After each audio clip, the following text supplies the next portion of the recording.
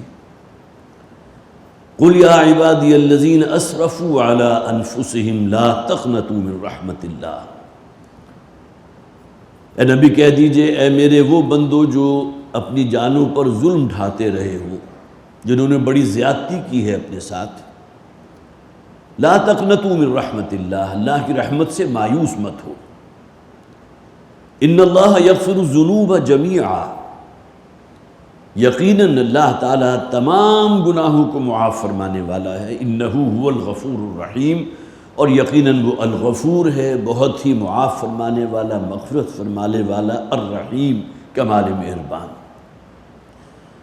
آپ کو یاد ہوگا کہ مسند احمد کی ایک روایت کا میں نے پچھلی مرتبہ حوالہ دیا تھا، اگرچہ بہت سی روایات اس آیت کی فضیلت میں موجود ہیں، لیکن یہ کہ واقعہ یہ ہے کہ یہ آیت مبارکہ جو ہے جس درجے نبی اکرم صلی اللہ علیہ وسلم کے لیے باعث مسرت اور باعث خوشی ہوئی تھی کہ مسند احمد میں ابن کثیر اپنی تفسیر میں لے کر آئے ہیں، یہ روایت موجود ہے کہ نبی اکرم صلی اللہ علیہ وسلم نے ارشاد فرمایا، اگر مجھے دنیا کی تمام نعمتیں اور خزانے بھی دے دیے جاتے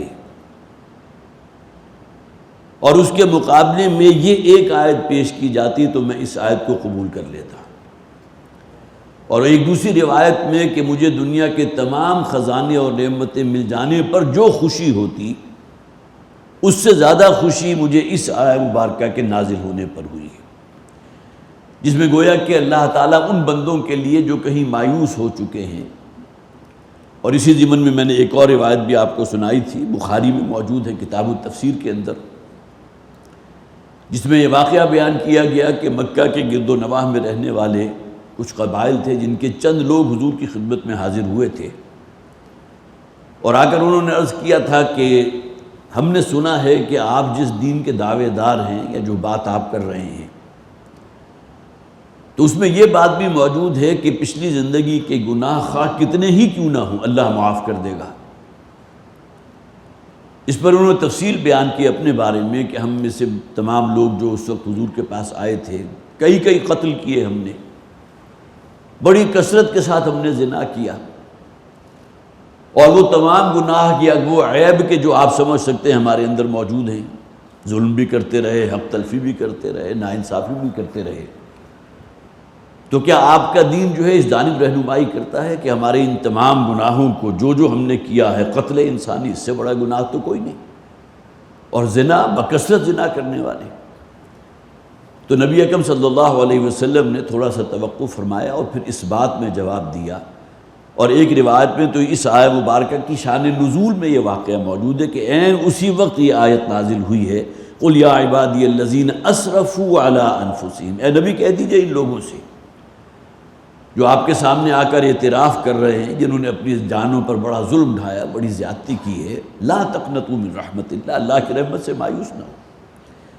اب گویا کہ یہ وہ اتنی بڑی بلیسنگ ہے، اتنی بڑی خوشی کی بات ہے، اور وہ حضور کی جو حدیث میں نے آپ کو سنائی، دنیا و ما فیہا کی تمام نعمتیں بھی مل جاتی تو مجھے اتنی خوشی حاصل نہ ہوتی جتنی خوشی اس آیت مبارکہ کے نزول پر حاصل ہوئی ہے۔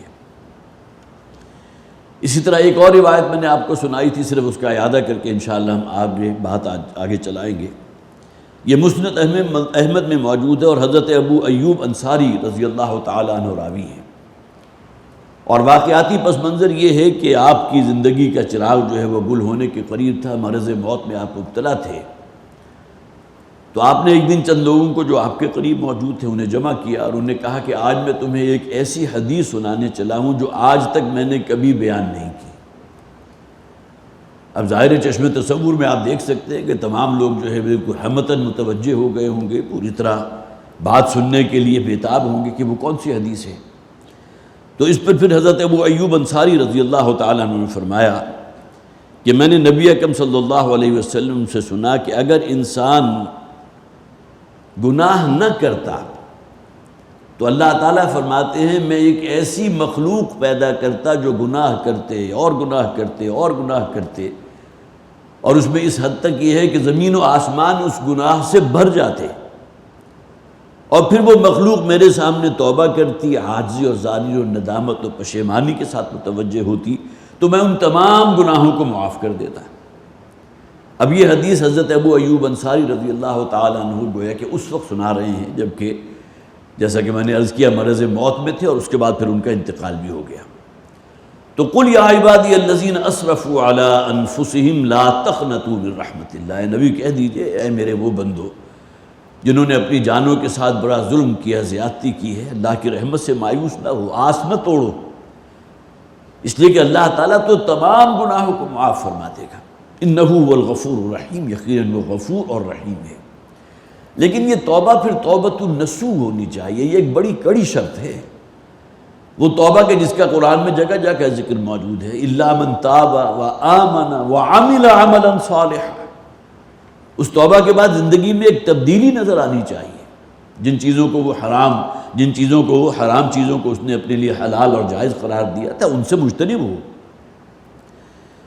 وَأَنِيبُوا إِلَىٰ رَبِّكُمْ وَأَسْلِمُوا لَهُ مِنْ قَبْلِ أَنْ يَأْتِيَكُمُ الْعَذَابُ ثُمَّ لَا تُنصَرُونَ، اور رجوع کرو، پلٹو اپنے رب کی طرف اور اس کی فرما برداری اختیار کرو۔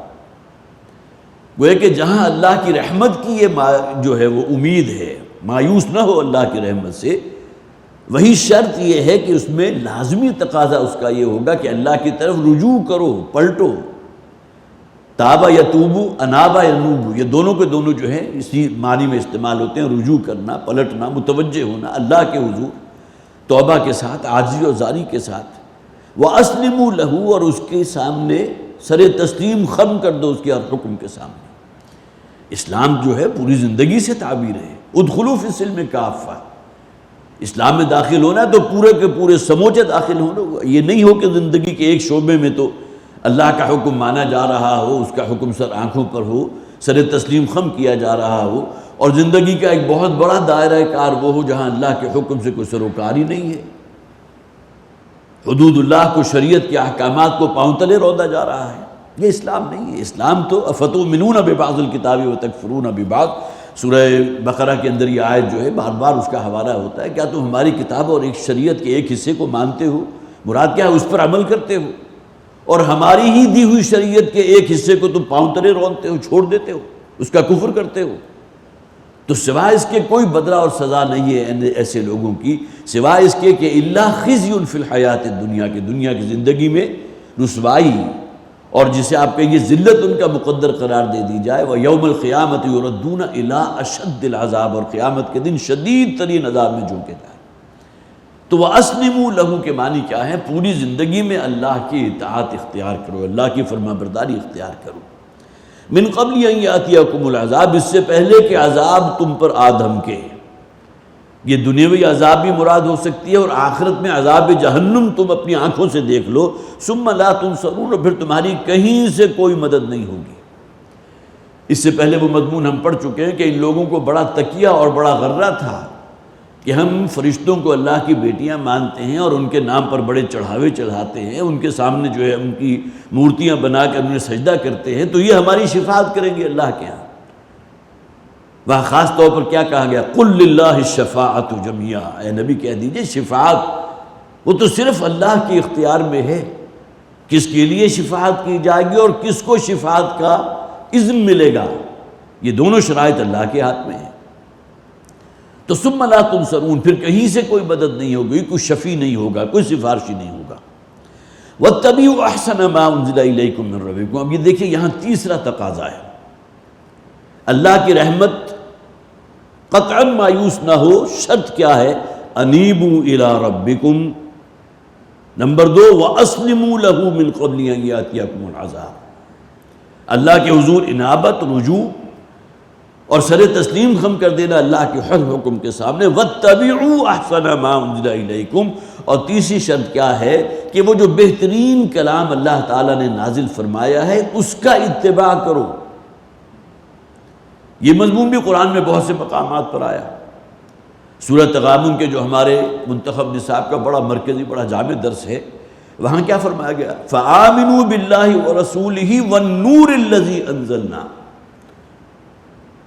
ایمان لاؤ اللہ پر اور اللہ کے رسول پر اور اس نور پر جو ہم نے نازل فرمایا۔ یہاں نور سے مراد تو قرآن حکیم ہے، وہ نور جو اللہ نے نازل فرمایا۔ اسی طرح جہاں ذکر ہوا اللہ تعالیٰ خلافت اور تمکن عطا فرمائے گا، اور اللہ کا پختہ وعدہ، وعد اللہ الذین آمنوا وعملوا الصالحات منکم لَيَسْتَخْلِفَنَّكُمْ فِي الْأَرْضِ، وہ لازماً تمہیں خلافت عطا فرمائے گا۔ وہیں آخر میں کیا فرمایا گیا؟ اسی بات کا ذکر کیا گیا، فَالَّذِينَ آمَنُوا بِهِ وَعَزَّرُوهُ وَنَصَرُوهُ، جو لوگ بھی ایمان لائیں گے ہمارے رسول پر اور پھر ان کی عزت اور توقیر کریں گے، ان کے مددگار بنیں گے، وَاتَّبَعُوا النُّورَ الَّذِي أُنزِلَ مَعَهُ، اور اتباع کریں گے اس نور کا جو ہم نے ان کے ساتھ نازل کیا۔ یہاں نور سے مراد قرآن حکیم ہے، اتباع کس کا؟ قرآن حکیم کا۔ وہی بات یہاں تیسرے درجے میں آ رہی ہے۔ تیسری شرط کیا ہے؟ وَاتَّبِعُوا أَحْسَنَ مَا أُنزِلَ إِلَيْكُمْ، اور اتباع کرو اس بہترین شے کا جو اللہ نے تمہارے لیے نازل فرما دی، قرآن حکیم۔ اور احسن الحدیث کی اصطلاح اسی صورت میں ہم نے پڑھی، آیت نمبر 23 میں، اللہ نزل احسن الحدیث کتاب متشابہا، اللہ نے نازل فرمایا ہے یہ بہترین کلام، احسن الحدیث، بہترین کلام۔ یہاں احسن ما انزل الیکم، جو شے تم پر نازل کی گئی اس میں جو بہترین ہے اس کی تمہیں پیروی کرنا تم پر لازم ہے۔ واتبعوا احسن ما انزل الیکم، معلوم ہوا یہ 3 سیڑھیاں ہیں۔ پہلی سیڑھی انابت اللہ کی طرف، رجوع، متوجہ ہو جانا اللہ کی طرف۔ دوسرے پوری زندگی میں اللہ کے مطیع فرمان بن جانا، واسلموا، اور تیسرے نمبر پر واتبعوا احسن ما انزل الیکم، اور اتباع کرو جو شے تم پر نازل کی گئی تمہارے رب کی طرف سے اس میں بہترین شے کا مراد قرآن حکیم ہے۔ احسن الکلام بھی ہے، ایک تفسیر بھی موجود ہے احسن البیان کے نام سے، اسی طرح احسن الحدیث یہ قرآن حکیم ہے۔ آگے فرمایا من قبل ان یاتیکم العذاب، اس سے پہلے کہ تم پر وہ عذاب آ جائے، بغتتاً، اچانک۔ دنیاوی عذاب بھی جو مختلف اقوام پر آیا تو کوئی پیشگی انہیں وارن نہیں کیا گیا تھا، رسول ہمیشہ کہتے رہے اللہ کو ایک مانو۔ ہر رسول کی بات جو قرآن نقل کرتا ہے وہ کہ یا قوم اعبدوا اللہ ما لکم من الہ غیرہ، اللہ کے سوا کوئی معبود نہیں ہے، اسی کی فرما برداری اور بندگی اختیار کرو۔ اب قوم جب ہر درمی میں اور ضد اور عناد میں ایک حد سے آگے بڑھ جاتی ہے پھر اللہ کا عذاب آتا ہے، اور رسول بار بار یہ وعید سناتے رہے ہیں۔ نبی اکرم صلی اللہ علیہ وسلم بھی جب یہ مکی صورتیں آپ پر نازل ہوئی جس میں عذاب کا ذکر تھا تو ان صورتوں کے نزول پر تو حضور پر اچانک بڑھاپے کے آثار نمودار ہو گئے تھے۔ سورہ یونس ہے، سورہ ہود ہے، جن میں ان اقوام کا ذکر ہے جنہیں اللہ تعالیٰ نے تباہ کر دیا، برباد کر دیا، اس لیے کہ انہوں نے رسول کی دعوت کو رد کیا تھا۔ اور ظاہر ہے کہ یہ اثرات تھے جو نبی اکرم صلی اللہ علیہ وسلم کی طبیعت پر تھے کہ کہیں ایسا نہ ہو کہ میری قوم کے لیے بھی وہ وقت جو ہے وہ بالکل ان کے سر پر آ کھڑا ہو کہ اس قوم کو بھی ہلاک کر دیا جائے، اس لیے کہ 10 برس ہو گئے، 12 برس ہو گئے دعوت کا کام کرتے ہوئے محمد رسول اللہ صلی اللہ علیہ وسلم، یستعجلونک بالعذاب۔ اس موقع پر بھی جو ان لوگوں کی ہٹ درمی تھی وہ کیا تھی کہ جس عذاب کی آپ ہمیں وعید سنا رہے ہیں، دھمکی سنا رہے ہیں، وہ عذاب لے آئیے، ہم اسے ویلکم کرنے کو تیار ہیں، بڑی جلدی مچا رہے ہیں اس عذاب کو قبول کرنے کے لیے۔ تو وہ عذاب بغتتاً، اچانک تم پر آ سکتا ہے، وانتم لا تشعرون، اور تمہیں اس کا شعور بھی نہیں ہوگا۔ ہر انسان کی قیامت اس کی موت کی شکل میں اس کے سر پر مسلط ہے، ایک تلوار لٹک رہی ہے، کسی لمحے بھی آ سکتی ہے۔ لہٰذا اس کا معاملہ جو ہے صرف ان قوموں کے ساتھ نہ کیجیے گا جن پر اللہ کا عذاب آیا اور اچانک آ دھمکا، بلکہ ہماری موت بھی ہے جو اصل میں ہماری قیامت ہے۔ من مات فقط قامت قیامتہ، اور ہمیں اس کا شعور بھی نہیں ہوگا اور اچانک اللہ تعالیٰ اس موت کو ہم پر مسلط کر دے گا۔ اب یہاں 3 آیات ہیں جس میں بڑی ایک حسرت کی بات کہی گئی ان لوگوں کی طرف سے جو اب جہنمی ہے، جن کا اخروی انجام جو ہے جہنم کی دہکتی ہوئی آگ ہے۔ ان تقول نفس یا حسرۃ علی ما فرطت فی جنب اللہ، مبادا یہ کہ کوئی جان اس وقت یہ پکارے ہائے ہماری شامت، یا حسرتا، قرآن حکیم یہ انداز اختیار کرتا ہے، یا ویلتا، یا حسرتا، یہ ہماری شامت اعمال ہے کہ ہمیں یہ دن دیکھنا جو ہے ہمارے نصیب میں تھا کہ جہنم دیکھ رہی ہے۔ تو ان تقول نفس یا حسرتا، ہائے افسوس، ہائے ہماری شامت، علی ما فرطت فی جنب اللہ، وہ زیادتیاں جو میں نے اللہ کی جناب میں کی، اللہ کے حقوق میں جو میں ظلم کرتا رہا، حق تلفی کرتا رہا۔ سب سے بڑا ظلم تو شرک ہے، اللہ کے سوا کسی اور کو حاجت روا اور مشکل کشا سمجھنا، کسی اور سے استمداد یعنی کہ مدد حاصل کرنا، کسی اور کو اس کا ذریعہ سمجھنا، کسی استان پر حاضر ہو کر کسی قبر کے پاس جا کر اسے سجدہ کرنا یا اس کی دعائی دینا، بدترین شرک۔ تو یہ جو زیادتی میں نے اللہ کی جناب میں کی ہے، جو ظلم میں کرتا رہا، جو حق تلفی کرتا رہا، توحید کو ٹھکرا کر میں نے شرک کی زندگی اختیار کی، شرک ہی پر قائم رہا۔ مکی صورت ہے، اولین مخاطب تو وہی مشرکین ہیں۔ تو سب سے بڑی کوتاہی اور سب سے بڑا ظلم جو اللہ کی جناب میں انسان کرتا ہے وہ تو شرک ہے۔ علی ما فرطت فی جنب اللہ۔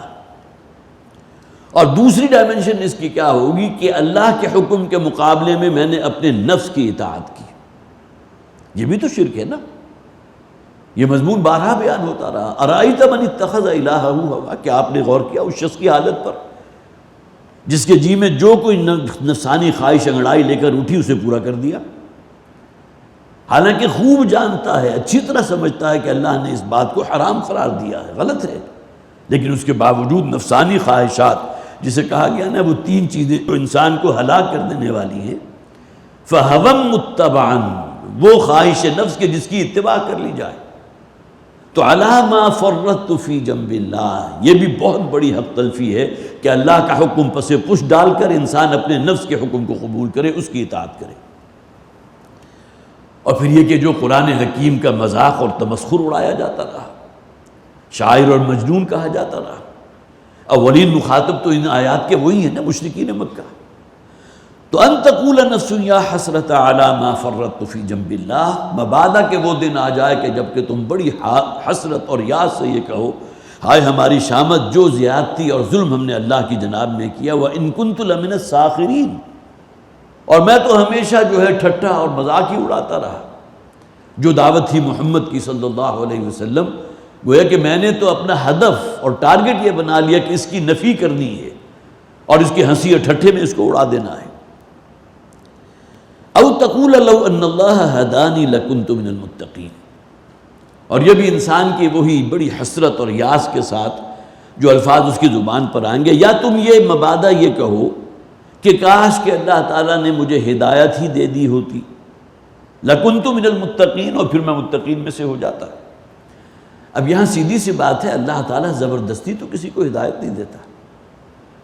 دل کسی بات کی گواہی دے کہ بات حق ہے اور انسان اس بات کو کچل دے، جیسا کہ قرآن میں کہا گیا نا، کما لم یؤمنوا بہ اول مرہ، ایک مرتبہ حقیقت منکشف انسان پر ہو جائے اور دل گواہی دے کہ بات یہ صحیح ہے، انسان اگر اسے قبول نہ کرے، لیت و لحل سے کام لے، تو اس کا نتیجہ کیا نکلتا ہے؟ انسان کے دل کے اوپر پھر پردے اور غلاف پڑ جاتے ہیں، اور بالآخر یہی پردے اور غلاف ہوتے ہیں جو اس درجے دبیز ہو جاتے ہیں، دل بالکل بند ہو جاتا ہے، جسے قرآن کہتا ہے نا، ختم اللہ علی قلوبہم۔ اگرچہ نسبت اللہ تعالیٰ اپنی طرف لے رہے ہیں کہ ہم نے ان کے دلوں پر، اللہ نے ان کے دلوں پر مہر کر دی، اللہ نے ان کے دلوں کو بند کر دیا، طبع اللہ علی قلوبہم، لیکن اصلاً تو یہ انسان کی اپنی کمائی ہے، اس پر حق منکشف ہوا، دل نے گواہی دی کہ بات جو محمد کہہ رہے ہیں وہ سچ ہے، لیکن اپنے ویسٹڈ انٹرسٹ ہیں، مفادات ہیں، لیت و لعل سے کام نہیں رہے ہیں۔ اسی طرح کا معاملہ ہمارے ہاں ابھی حج کی عبادت گزری ہے، بہت بڑا ہمارے دین میں جو عبادات کا نظام ہے، افضل العبادت اسے کہا گیا، لیکن کتنے ہی لوگ وہ ہیں جو اس کے اندر سستی کرتے ہیں۔ استطاعت ہے، بہت کچھ ہے، لیکن اس کے باوجود جو ہے حد کے ٹال مٹول کر رہے ہیں، سستی سے کام لے رہے ہیں، آگے بات ٹال رہے ہیں۔ اگر ان آیات کی آپ تلاوت کیجئے تو اس میں تو بڑے سخت الفاظ ہیں، وَلِلَّهِ عَلَى النَّاسِ حِجُّ الْبَيْتِ مَنِ اسْتَطَاعَ إِلَيْهِ سَبِيلًا، جن لوگوں کو بھی استطاعت حاصل ہو چکی ہو، جس طرح صاحب نصاب، جیسے ہی ایک نصاب سے اوپر انسان پہنچے گا تو فوراً زکوٰۃ فرض ہو جائے گی۔ یہی معاملہ حج کا ہے کہ جب استطاعت اور انسان اس کو خود اسیس کر سکتا ہے کہ وہ کسی کا مقروض نہیں ہے، اس کے پاس اتنا کچھ پس انداز کیا ہوا موجود ہے کہ اس کی غیر موجودگی میں اس کے گھر والے بھوکے نہیں رہیں گے، ان کی تمام ضرورتیں، ان کے ایکسپنسز جو ہیں وہ میٹ ہوتے رہیں گے، بلکہ اس سے بھی کہیں آگے اس کے پاس جو ہے اس سے بڑھ کر بہت کچھ موجود ہے، اس کے باوجود ہیلے ہیں، بہانے ہیں، اور کچھ نہیں ہے کہ ابھی اس دفعہ موڈ نہیں ہے۔ لیکن یہ کہ وہاں آگے کیا فرمایا، وَمَنْ كَفَرَ، اور جو شخص بھی اس حقیقت کا انکار کرے گا، یہاں حج کی عبادت کا انکار وہ بھی مراد لیا جا سکتا ہے، لیکن یہ کہ یہاں اصل میں گویا کہ ناشکری کا وہ درجہ کہ جہاں انسان کو پوری طرح استطاعت بھی حاصل ہو، مقدرت بھی حاصل ہو، اور اس کے باوجود وہ حج نہ کر رہا ہو۔ تو یہاں بھی یہ فرمایا گیا لو ان اللہ ہدانی لکنت من المتقین، اگر اللہ تعالیٰ مجھے ہدایت دے دیتا تو میں بھی آج کامیاب لوگوں میں سے ہوتا، متقین میں سے ہوتا۔ او تقول حین تری العذاب، اب یہاں تیسری بات آ گئی، مبادا وہ یہ کہے کہ جب کہ وہ عذاب کو اپنی نگاہوں سے دیکھ لے گا۔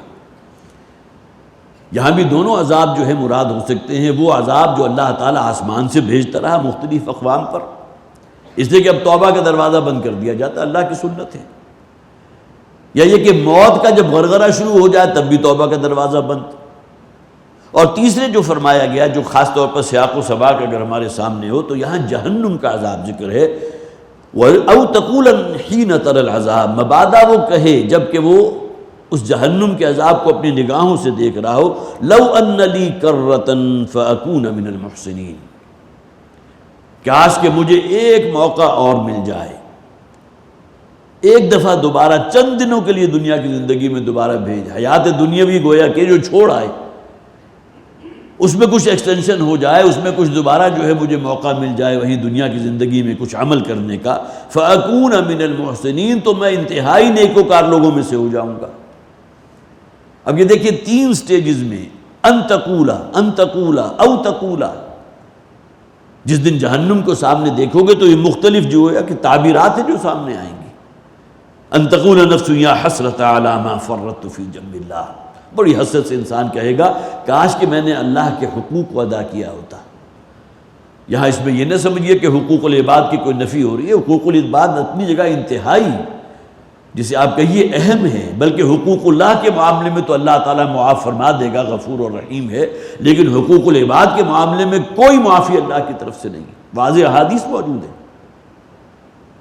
اور دوسرے نمبر او تقول لو ان اللہ ہدانی، یا یہ کہ تم یہ کہو کہ کاش کہ اللہ نے مجھے ہدایت دی ہوتی اور میں متقین میں سے ہو جاتا۔ او تقول حین تری العذاب، یا تم یہ کہو کہ کاش کہ مجھے ایک موقع اور فراہم کر دیا جائے، فاکون من المحسنین، اور میں انتہائی نیکوکار لوگوں میں سے ہو جاؤں۔ یہ مضمون بھی قرآن حکیم میں بہت سے مقامات پر، سورہ فرقان آیت نمبر 28 وہ ہم پڑھ چکے ہیں، فرمایا تھا یا لیتنی لم اتخذ فلانا خلیلا، کاش کہ میں نے فلاں شخص کو اپنا دوست نہ بنایا ہوتا۔ اب یہ بھی تو حسرت ہے نا انسان کی کہ فلاں شخص کی صحبت تھی نوجوانی میں، جس کے ساتھ دوستی کا بندھن بڑا مضبوط ہو گیا، اب وہ مجھے لے کر جن کجراہوں پر چلا ہے، جس گمراہی کے رستوں پر میں جو ہے اس کے پیچھے چلتا رہا، کاش کہ وہ اس دوست کو میں نے اپنا دوست نہ بنایا ہوتا۔ یا لیتنی لم اتخذ فلانا خلیلا، فلاں شخص کو میں نے اپنا دوست نہ بنایا ہوتا، اس لیے کہ دوستی بھی تو انسان کو بالآخر تباہی اور ہلاکت تک لے جاتی ہے نا۔ اخروی تباہی اور ہلاکت تو ہے اپنی جگہ، لیکن اس دنیا میں بھی تباہی اور بربادی مقدر بن جاتی ہے۔ وہی جو کہا گیا نا کہ تم نیک اور صالح لوگوں کی معیت اختیار کرو، کونوا مع الصادقین، کونوا مع الصالحین، تمہارے دوستوں میں، تمہارے حلقہ احباب کے اندر وہ لوگ ہونے چاہیے جو اللہ والے ہوں، اللہ سے ڈرنے والے ہوں، شریعت کی پاسداری کرنے والے ہوں۔ تو ان سین چینلز ہوتے ہیں کہ اس صحبت کی وجہ سے بھی انسان کے اوپر اثرات مترتب ہوتے ہیں۔ نیک لوگوں کی، اللہ والوں کی صحبت اختیار کیجئے، آپ کے اندر للہیت پیدا ہوگی، خشیت پیدا ہوگی، ان سین چینلز ہیں۔ اور اس کے بالکل برعکس بھی ہے، بدکاروں کی اور فاسقوں کی اور فاجروں کی صحبت میں اگر آپ وقت گزاریں گے تو یہاں بھی وہی ان سین چینل ہیں کہ اپنے اثرات جو ہیں وہ آپ کے اوپر مترتب ہوتے رہیں گے۔ جیسا کہ قرآن میں بھی صحابہ کرام کو بھی منع کیا گیا نا، منافقین کے پاس نہ بیٹھا کرو، یہ بڑا استہزاء بھی اڑاتے ہیں، تمسخر بھی کرتے ہیں، پھر اشارے کنایوں میں ایسی باتیں کرتے ہیں، اگر ان کی معیت میں، ان کی صحبت میں زیادہ بیٹھو گے تو یہ اثرات تمہارے اوپر مترتب ہوتے چلے جائیں گے، لہذا منع کر دیا گیا صحابہ کرام کو۔ تو او تقول حین تری العذاب لو ان لی کرۃ، کاش کہ مجھے ایک موقع اور فراہم کر دیا جائے، فاکون من المحسنین، اور میں بہت ہی محسنین میں سے، احسان کرنے والوں میں سے ہو جاؤں۔ بلا، کیوں نہیں، قد جاءتک آیاتی، اب یہاں وہ دلیل ہے جو اللہ تعالیٰ کی طرف سے پیش کی جا رہی ہے، تمہارے پاس تو ہماری آیات، قرآنی آیات بھی، اور جو پہلی اقوام تھی تو جو معجزات وہ نبی اور رسول لے کر آئے تو بھی اسی میں آ گئے۔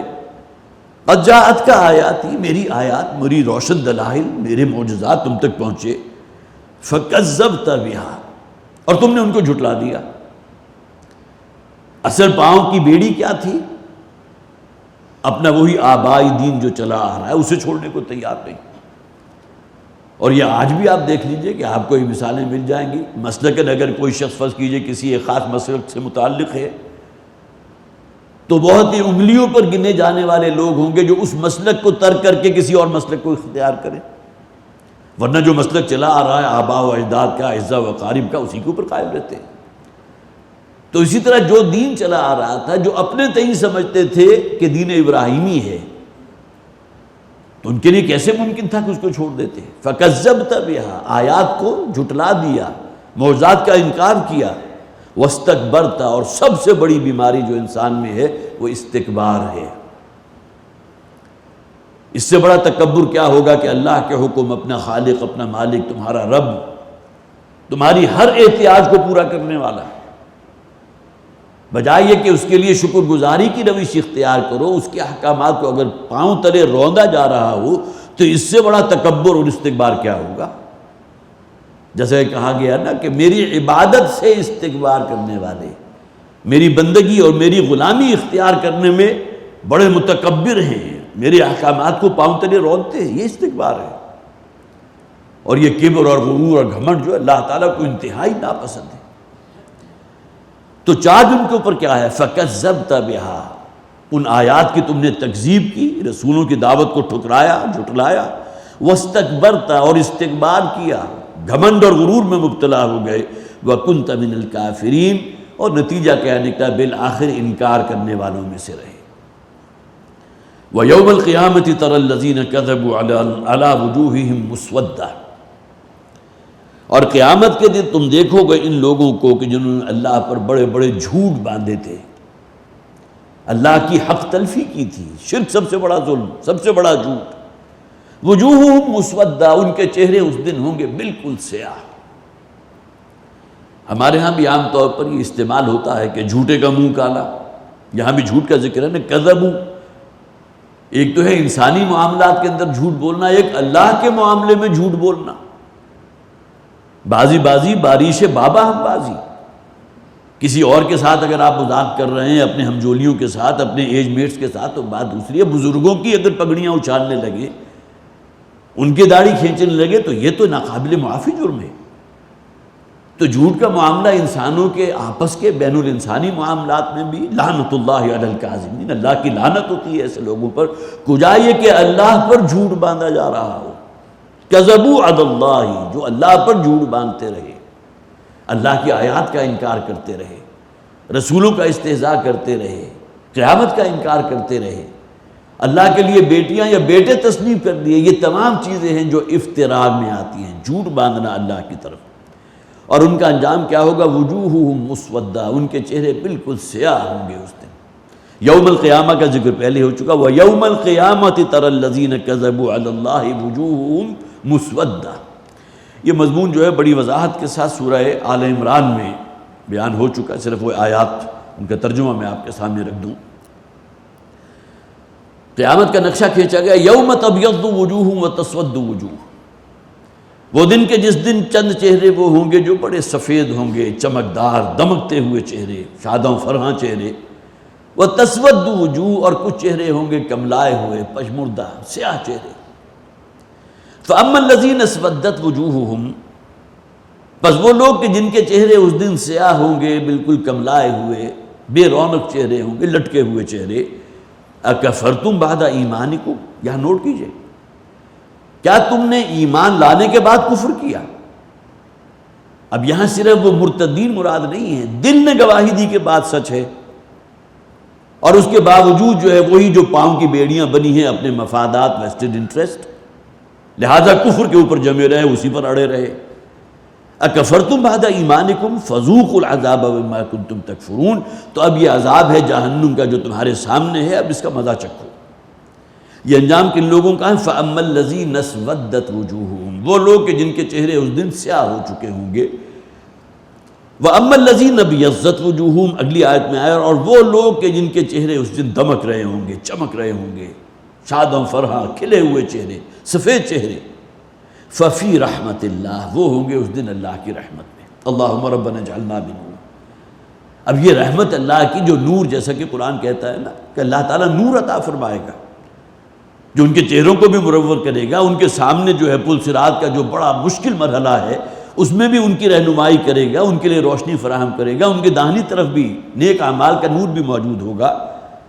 وَأَمَّا الَّذِينَ ابْيَضَّتْ وُجُوهُهُمْ، پس وہ لوگ کہ جن کے چہرے اس دن بڑے چمکدار ہوں گے، سفید چہروں کے مالک ہوں گے. فَفِي رَحْمَةِ اللَّهِ هُمْ فِيهَا خَالِدُونَ، وہ ہوں گے اللہ کی رحمت میں اور اس میں رہیں گے ہمیشہ ہمیش کے لیے. اور اسی مضمون کو قرآن میں اور بھی بہت سے مقامات پر بیان کیا گیا. سورہ قیامہ، وجوہ یومئذ ناظرۃ الی ربها ناظرہ، وہ چہرے کے جو اس دن بڑے تر و تازہ چہرے ہوں گے، بڑے کھلے ہوئے سرسبز چہرے، اپنے رب کی رحمت کی امید لیے ہوئے. ووجوہ یومئذ باسرۃ، یہاں مسودہ کہا گیا، وہاں باسرہ کہا گیا.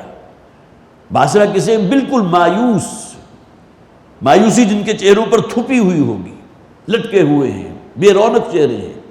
ووجوہ یومئذ باسرۃ تظن ان یفعل بها فاقرہ، اور وہ خوب گمان کر رہے ہوں گے، انہیں یقین ہوگا اس بات کا کہ اب ان کے ساتھ وہ سلوک ہونے والا ہے جو ان کی ریڑھ کی ہڈی کو چکنا چور کر دے گا. انجام تو سامنے نظر آ رہا ہے. اسی طرح سورہ عبس میں فرمایا گیا ووجوہ یومئذ مسفرۃ ضاحکۃ مستبشرہ. ان مقامات پر تو صرف ایک اصطلاح استعمال ہوئی تھی، سورہ عبس میں 3 اصطلاحات. ووجوہ یومئذ مسفرۃ، مسکراتے ہوئے چہرے، ہنستے ہوئے چہرے. ضاحکۃ، بہت ہی شاد و فرحاں، خوشی سے کھلے ہوئے چہرے. مستبشرہ، وہ چہرے کے جو گویا کہ بڑی خوشخبری کی امید لیے ہوئے ہیں. اب یہاں 3 اصطلاحات آ گئی، لیکن گویا کہ قیامت کے دن کا جو ذکر کیا جا رہا ہے تو اب یضت وجوہہم، اسودت وجوہہم بھی آ گیا. یہاں جو فرمایا گیا علی وجوہہم مسودہ، وہ بالکل سیاہ چہرے ہوں گے. اور اسی طرح پھر جو 3 اصطلاحات یہاں آئی ہیں ووجوہ یومئذ مسفرۃ ضاحکۃ مستبشرہ، اور اس کے مقابل میں ووجوہ یومئذ علیہا غبرۃ ترہقھا قترہ، غبار آلود، تھکے ہوئے، مضمحل، جسے آپ کہیے کہ وہ چہرہ کہ جس کے اوپر کہیں کوئی مایوسی نہیں ہے، بالکل مایوس زدہ چہرے جس کے کہیں رحمت کی امید نہیں ہے. تو وَيَوْمَ الْقِيَامَةِ تَرَى الَّذِينَ كَذَبُوا عَلَى اللَّهِ وُجُوهُهُمْ مُسْوَدَّةٌ أَلَيْسَ فِي جَهَنَّمَ مَثْوًى لِلْمُتَكَبِّرِينَ، کیا جہنم ہی ٹھکانہ نہیں ہوگی ان لوگوں کی کہ جنہوں نے تکبر اختیار کیا. دیکھیے اس سے پہلے بھی ہم نے پڑھا ایک آیت پہلے، بَلَا قَدْ جَاءَتْكَ آيَاتِي فَكَذَّبْتَ بِهَا وَاسْتَكْبَرْتَ، اور یہاں پھر آ گیا أَلَيْسَ فِي جَهَنَّمَ مَثْوًى لِلْمُتَكَبِّرِينَ. گویا کہ یہاں وہی بات ہے کہ اس سے بڑا استکبار کوئی نہیں ہے کہ اپنے رب، اپنے خالق، اپنے مالک کے احکامات کو انسان پاؤں تلے روندے اور اپنے آپ کو فوقیت دے اللہ کے احکامات پر عمل کرنے سے. وَيُنَجِّ اللَّهُ الَّذِينَ اتَّقَوْا بِمَفَازَتِهِمْ، اور اللہ تعالیٰ نجات عطا فرمائے گا، بچا لے گا ان لوگوں کو جنہوں نے تقوی اختیار کیا. وہ مضمون ہم پڑھ چکے، ان اللہ یغفر الذنوب جمیعا، اللہ تعالیٰ تمام گناہوں کو معاف فرما دے گا. شرائط آگے بیان کر دی گئی، وَأَنِیبُوا إِلَىٰ رَبِّكُمْ، نمبر 1، وَأَسْلِمُوا لَهُ مِنْ قَبْلِ أَنْ يَأْتِيَكُمُ الْعَذَابُ، فرما برداری اختیار کرو اپنے رب کی. اور نمبر 3، وَاتَّبِعُوا أَحْسَنَ مَا أُنزِلَ إِلَيْكُمْ، اور اتباع کرو اس کلام کا جو اللہ نے نازل کیا ہے، اس میں بہترین انداز میں ان احکامات کی تعمیل کرو.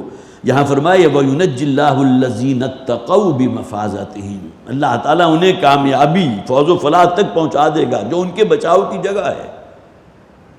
وہ جنت جو ان کے لیے تیار کی ہے ان کے تقوی کی وجہ سے، اور بچا لے گا اللہ تعالیٰ انہیں اس سے وہ جو جہنم کا عذاب ہے. لا يمسهم السوء ولا هم يحزنون، نہ تو انہیں کوئی تکلیف یا مضرت اس دن پہنچے گی اور نہ ہی کسی غم کے اندر مبتلا ہوں گے. آگے بھی نقشہ کھینچا جائے گا، وسیق الذین اتقوا الی الجنۃ زمرا، اور لے جایا جائے گا بڑی عزت اور اکرام کے ساتھ ان لوگوں کو جنہوں نے تقوی کی روش اختیار کی تھی. یہاں بھی وہی تقوی آ گیا. تو اصل شے جو درکار ہے مجھ سے اور آپ سے وہ اصل میں تقویٰ ہے. جیسا کہ حدیث میں بھی آیا کہ اللہ کا خوف، اللہ سے ڈرنا، خواہ تم علانیہ ہو خواہ اپنے پوشیدہ طور پر مخفی ہو. گویا کہ وہ الفاظ جو حدیث کے ہیں التقویٰ فی السر والعلانیہ، یہ نہ ہو کہ تقویٰ صرف لوگوں کو دکھانے کے لیے ہو اور صرف لباس تقویٰ جو ہے وہی ظاہر تقویٰ سامنے موجود ہو اور انسان کی جلوت جو ہے، جلوت کے مقابلے میں اس کی خلوت جو ہے اس کے بالکل برعکس ہو. اللہ خالق کل شیء، اللہ تعالیٰ ہر شے کا خالق ہے. وَهُوَ عَلَىٰ كُلِّ شَيْءٍ وَكِيلٌ، اور وہی ہر شے پر نگہبان ہے. لَهُ مَقَالِيدُ السَّمَاوَاتِ وَالْأَرْضِ، اسی کے ہاتھ میں کنجیاں ہیں اس زمین و آسمان کی. مراد کیا ہے؟ اختیار اسی کا ہے. جس طرح کہیں بھی آپ داخل ہونے کے لیے اگر کوئی لاک ہے تو اس کو کھولیں گے تو آپ اندر داخل ہوں گے نا. اسی طرح یہ کائنات جو ہے جو قرآن میں کہا گیا نا، اس نے اس زمین و آسمان کو 6 دنوں میں پیدا کیا. ثم استوى علی العرش، اور اس کے بعد وہ متمکن ہو گیا عرش پر. گویا کہ اس پوری کائنات کا کنٹرول اب اللہ کے پاس ہے. یہ کائنات کتنی وسیع و عریض ہے اس کے بارے میں ہمارے الفاظ نہیں ہے کہ اس کا احاطہ کر سکے. لیکن یہ جو چھوٹی سی ہماری زمین ہے، جو گلوب ہے، اس پر بھی ہواؤں کا چلنا ہے، بارش کا برسنا ہے، زلزلے ہیں، سونامی ہے. یہ کیسے ہو رہے ہیں؟ گویا کہ جسے آپ کہیے کہ مائکروسکوپیکلی بھی، جو مائکروسکوپیکلی سب سے چھوٹی شے ہو سکتی ہے وہ زمین، اس میں بھی ہر شے جو وقوع پذیر ہو رہی ہے. ما اصاب من مصیبت فی الارض ولا فی انفسکم الا فی کتاب من قبل ان نبرأها، کوئی واقع ہونے والی یا کوئی حادثہ یا کوئی تبدیلی پیدا نہیں ہوتی جب تک کہ اللہ کا اذن نہ ہو. اللہ کے علم کتاب میں پہلے سے لکھا ہوا موجود ہے. ما اصاب من مصیبت الا باذن اللہ، تمہاری جان پر بھی کوئی شے واقع نہیں ہو سکتی، کوئی تکلیف، کوئی مضرت، کوئی بیماری، جب تک کہ اللہ کا حکم نہ ہو. الا باذن اللہ، اللہ کے حکم کے بغیر کچھ نہیں ہو سکتا. تو اس پوری کائنات پر اللہ کا اختیار ہے. یدبر الامر، جیسا کہ فرمایا گیا نا، وہ اپنے حکم، اپنے جو بھی امر ہے اس کی تدبیر فرماتا ہے. لہو مقالید السماوات والارض، اس کے پاس ہے کنجیاں، اسی کے پاس اختیار ہے. بادشاہی بھی اسی کی ہے، راج بھی اسی کا ہے، حکومت بھی اسی کی ہے زمین و آسمان پر. والذین کفروا بآیات اللہ اولئک هم الخاسرون، اور جو لوگ بھی اللہ کی آیات کا کفر کرتے ہیں. آیات قرآنی ہے، یہ مکی صورت ہے. جو بھی مکہ کے رہنے والے تھے ابتدائی کفر انہوں نے کس کا کیا؟ حضور کی دعوت کو رد کیا، قرآن حکیم کی آیات کا کفر کیا، اس کا انکار کیا. اولئک هم الخاسرون، یہی وہ لوگ ہیں جو تباہی اور ہلاکت سے دوچار ہونے والے ہیں. قل افغیر اللہ تأمرونی اعبد ایھا الجاہلون. اب یہ آخری 2 رکوع جو اس سورہ مبارکہ کے ہیں بہت ہی جامع ہیں، اور یہ والد محترم ڈاکٹر اسرار احمد صاحب رحمۃ اللہ علیہ کو بھی انتہائی محبوب تھا یہ مقام. اور مجھے بھی یاد ہے، اور جو حضرات بھی ان کے پیچھے جہری نمازیں جو ہیں وہ ادا کرتے رہے ان کے بھی یادداشت میں محفوظ ہوگا کہ فجر کی نماز ہو یا کوئی اور عشاء کی جس میں کوئی طویل قرات ہوتی ہے تو ہمیشہ جو ہے ڈاکٹر صاحب اللہ تعالیٰ مغفرت فرمائے انہی آیات کو اکثر و بیشتر پڑھا کرتے تھے اور خاص انداز میں پڑھتے تھے. گویا کہ وہ کہ جس کو علامہ اقبال نے کہا نا، تیرے ضمیر پر جب تک نہ ہو نزول کتاب، گرہ کشاہ نہ رازی نہ صاحب کشاف. تو ان آیات کو مجرد سنتے ہوئے بھی انسان ان کے اثرات جو ہے وہ محسوس کرتا تھا اپنے دل کے اوپر. تو قل افغیر اللہ تأمرونی اعبد ایھا الجاہلون، اے نبی کہہ دیجئے کیا تم مجھے حکم دیتے ہو کہ میں عبادت کروں، پوجا کروں، پکاروں اللہ کے سوا کسی اور کو؟ ایھا الجاہلون، اے جاہلو. یہ کہ قرآن حکیم جو انداز اختیار کرتا ہے اس میں کوئی معاذ اللہ بڑے سخت الفاظ نہیں ہے، لیکن یہ جاہل کا لفظ تو یہاں ہے. ہمارے ہاں عام طور پر جاہل کا لفظ جو ہے وہ ایک گالی کے طور پر استعمال ہوتا ہے، اور عموماً استعمال ہوتا ہے عالم کے مقابلے میں جاہل. لیکن یہ کہ اس جہالت کا جو قرآن کہہ رہا ہے جسے جاہل، اس کے اندر جذباتی پن ہے، شارٹ ٹیمپرڈ آدمی جو بغیر کچھ سوچے سمجھے جو اچانک فیصلہ کر لے اس کے اوپر خوب جم بھی جائے، یہ جاہل کہلاتا ہے. جبکہ قرآن حکیم اس کے مقابلے میں حکمت ہے. وَلَقَدْ آتَيْنَا لُقْمَانَ الْحِكْمَةَ أَنِ اشْكُرْ لِلَّهِ. گویا کہ جہالت ہے اگر ایک انتہا تو دوسری انتہا جو ہے اس کی حکمت ہے، دانائی ہے، دانش ہے، وزڈم ہے. فَقَدْ أُوتِيَ خَيْرًا كَثِيرًا، جیسا کہ کہا گیا وَمَن يُؤْتَ الْحِكْمَةَ فَقَدْ أُوتِيَ خَيْرًا كَثِيرًا. جس شخص کو بھی اللہ تعالیٰ حکمت عطا فرما دے اسے تو گویا کہ بہت بڑا خزانہ عطا ہو گیا، دانش. اور اس کے اندر علم و فکر کی ایک پختگی، اصل شے تو یہ مطلوب ہے۔ تو جاہل کسے کہیں گے؟ جو جذباتی انسان ہے، اکھڑ انسان۔ تو ایھا الجاہلون، اے جاہلو، کیا تم مجھے حکم دیتے ہو؟ دیکھیں تامرونی کا لفظ یہاں آیا، لیکن یہ تین اس کی ڈائمنشنز ہیں۔ ایک تو حکم دینا، ظاہر ہے کہ وہ مکہ والے حضور کو حکمن تو نہیں کہہ رہے تھے، الگ بات ہے کہ انہوں نے حضور کی دعوت کی نفی کی تھی، لیکن یہ کہ حضور کو حکم دینا اس بات کا کہ تم اللہ کے سوا کسی اور کو مانو۔ جو بھی پیروکار تھے نبی اکرم صلی اللہ علیہ وسلم، ان کے لیے انہوں نے دنیا کی زندگی اس کو جہنم بنا دیا تھا، شدید ترین پرسیکیوشن۔ تو حکم دینا بھی مراد ہے، مشورہ دینا بھی مراد ہے، دباؤ ڈالنا، پریشرائز کرنا، ٹیمپٹیشنز ہیں، لالچ ہیں، اور گویا کہ یہ پیش کر کے ٹیمپٹیشنز دے کر جو ہے اس دعوت کی، جسے آپ کہیے وہ عزم اور وہ جو کوہ گراں حضور کا تھا، اس کے اندر کوئی تزلزل پیدا کرنا۔ تو کیا تم چاہتے ہو کہ میں اللہ کے سوا اور کسی کو اپنا رب مانوں، کسی اور کی پوجا کروں، کسی اور کی بندگی اختیار کروں؟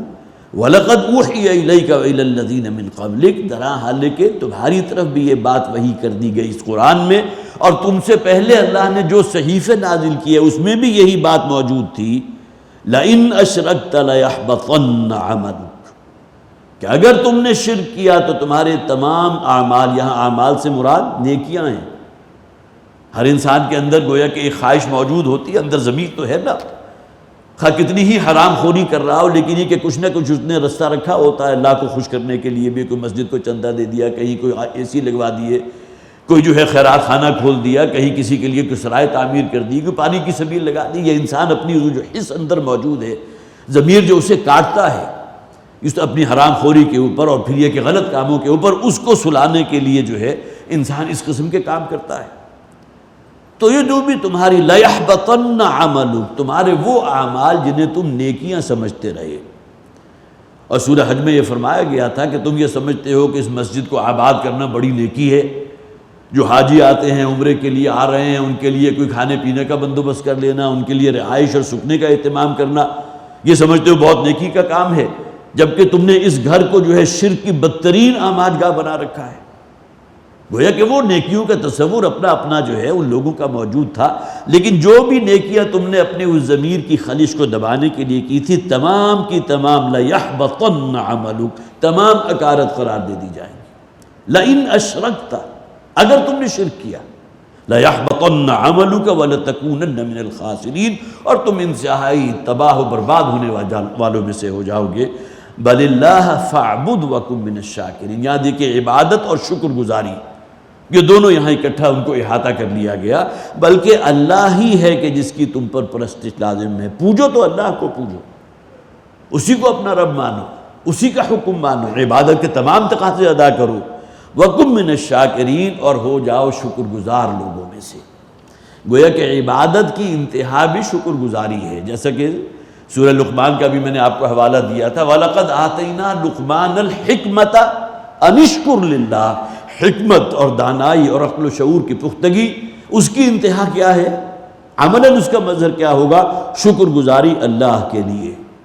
اور یہاں دیکھیے عبادت، اور عبادت وہ جو ہم پہلے پڑھ چکے، فَاعْبُدِ اللَّهَ مُخْلِصًا لَهُ الدِّينَ، خلوص فی العبادت، اخلاص فی العبادت، اللہ کی فرما برداری اختیار کرنا اور کلیتاً اپنے آپ کو اللہ کا مطیع فرمان کرنا، وَكُن مِنَ الشَّاكِرِينَ، اور اللہ کے شکر گزار بندوں میں سے بن جاؤ۔